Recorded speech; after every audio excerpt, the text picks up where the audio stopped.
Buenos días, estudiantes, vamos a dar inicio a otra clase. Bueno, en esta oportunidad vamos a ver cuáles son las ventajas de la mediación y la negociación. La primera ventaja es aprender a pensarse a sí mismo de forma relativa. No necesariamente tengo siempre la razón. Entonces, esto es importante, ¿por qué? Porque entonces aprendemos a escuchar a los demás, ¿sí? A comprender que nosotros no somos el centro del mundo y que tal vez podemos equivocarnos y que otra persona puede tener la razón. La segunda ventaja es visualizarse en términos de probabilidades y posibilidades. Te descubres en muchas formas de pensar, hacer y decidir. Entonces, ¿qué significa esto? Que descubrimos que hay pocos hechos que son totalmente reales en el mundo, sino que todo está hecho de probabilidades y posibilidades. La tercera ventaja es descubrirse cambiante. Permite situarte en puntos diferentes. Este situarse en puntos diferentes tiene que ver con la empatía, que es ponerse en el lugar de las otras personas. Entonces, no simplemente pensar en nosotros, en lo que sentimos, en lo que pensamos, sino situarse en el punto de vista de la otra persona, qué siente, qué piensa. Y eso nos lleva a la última ventaja, que es ponerse en el lugar del otro y considerar sus intereses. Las últimas ventajas son estimular el desarrollo cognitivo al explorar posibilidades. ¿Qué es el desarrollo cognitivo? Pues es nuestra mente. Entonces vamos a desarrollar nuestra mente porque esto nos va a hacer explorar otras posibilidades que no habíamos pensado anteriormente. En la mediación necesitamos, como ya les decía, ponernos en el lugar de otras personas, y ese es un ejercicio mental que va a desarrollar nuestra inteligencia. La siguiente ventaja es comprender la complejidad de los hechos. Entonces, entender que los hechos no son simples, no todo es blanco y negro, sino que los hechos tienen una complejidad. Y en esa complejidad participan muchas personas y muchos factores. La siguiente ventaja es explorar las consideraciones éticas grupales. Entonces, esto es otra vez no solamente pensar en nosotros, o sea, individualmente, en una sola persona que seríamos nosotros, sino pensar en varias personas, pensar de manera grupal. ¿Qué es lo que le beneficia a varias personas en una situación particular? Y por último, evitar la dicotomía, resignación pasiva o enfrentamiento desafiante. ¿Qué significa esto? Que vamos a dejar de pensar simplemente en cuando hay un problema, un conflicto, no vamos a simplemente elegir resignarnos pasivamente a que, bueno, nos agredieron o nos ofendieron y ya dejamos así, no ponemos una denuncia ni nada por el estilo, sino que lo permitimos pasivamente, que esa es una de las acciones por hacer, una de las maneras en que actúa la gente. Y la otra manera en la que actúa la gente ante una situación conflictiva es enfrentarse de manera desafiante, es decir, de manera agresiva. ¿Sí? Entonces, ¿qué nos va a enseñar la negociación y la mediación? Que estas dos cosas no son las únicas maneras de solucionar los conflictos, sino que hay una manera diferente, que es a través del diálogo.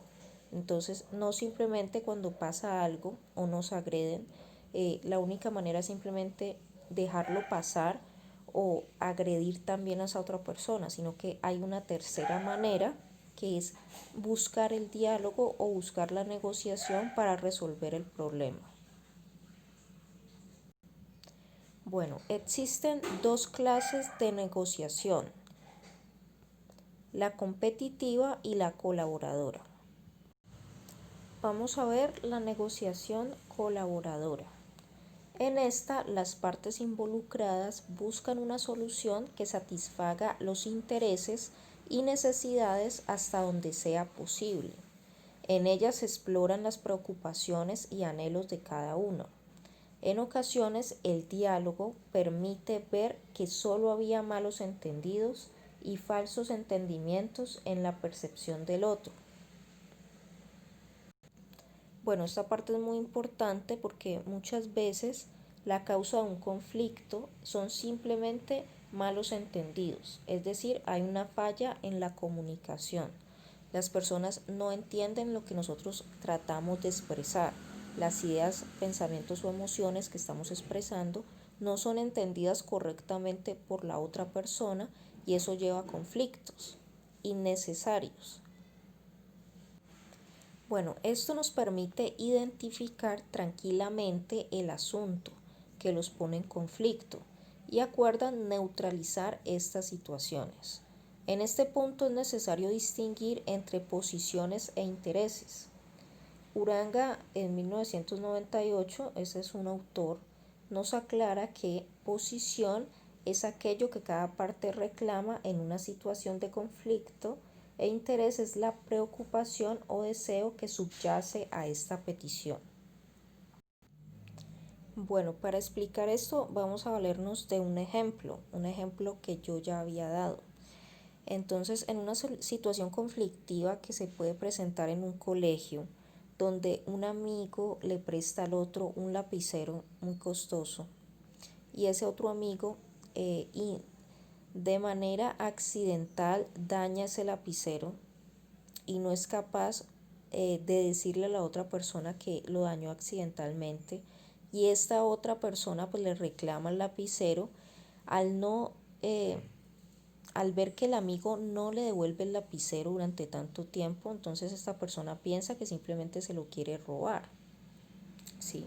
¿Pero por qué? Porque esa otra persona, el amigo al que le prestó el lapicero, no es capaz de decirle, no es capaz de contarle lo que realmente sucedió. Entonces allí hay una falla en la comunicación, porque el amigo de la vergüenza de haber dañado el lapicero sin culpa, no es capaz de decirle exactamente lo que sucedió.